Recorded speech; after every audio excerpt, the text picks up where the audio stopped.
Don't wait for the perfect time. Take charge of your finances now.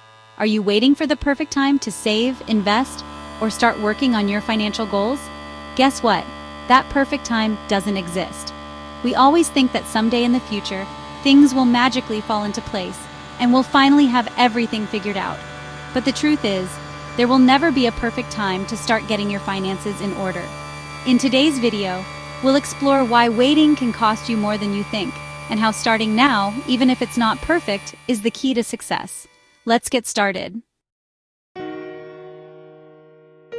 We've all been there, right? We put off important financial decisions, telling ourselves, I'll start saving when I get a raise, I'll invest when the market is less volatile, I'll make a budget when things settle down a bit. But here's the thing, life is constantly changing. There's always going to be something, a new expense, an unexpected bill, or just the plain temptation to spend. Waiting for the stars to align perfectly means you'll always find a reason to procrastinate.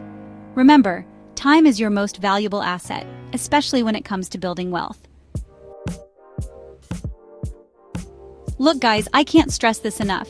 Time is money. The earlier you start, the more time your money has to grow. It's like planting a tree. The best time to plant a tree was 20 years ago. The second best time is now. This is where the magic of compound growth comes in. Even small amounts of money, invested consistently over time, can grow exponentially. You don't need to become a financial expert overnight, and you certainly don't need a windfall of cash to get started. The most important thing is to simply begin. Think about it. If you were to save just $20 a week, that's over $1,000 in a year. Imagine what you could do with that extra money. There are also micro-investing apps that let you invest with as little as $1. Don't let the fear of not knowing enough hold you back. Chapter 4. Overcoming Common Excuses. Now, I know what some of you might be thinking. You might be saying, Graham, I'm barely making ends meet. I can't afford to save or invest. But here's the thing. It's not about how much you have, it's about developing the right habits. Start small, even if it's just a few dollars a week. Another excuse I hear all the time is, I don't even know where to begin. That's understandable, but it's not an excuse to stay stuck. There are tons of free resources available online, and you can even talk to a financial advisor for personalized guidance. And then there's the classic, the market is too risky right now. Remember, investing is a long game. You don't need to time the market perfectly. Chapter 5. Progress over perfection. Listen, striving for perfection is a recipe for procrastination. Life is messy, and things don't always go according to plan.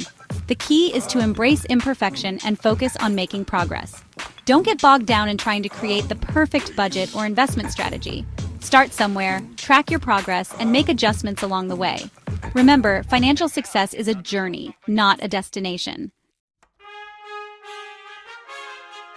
Chapter 6. Real-life inspiration.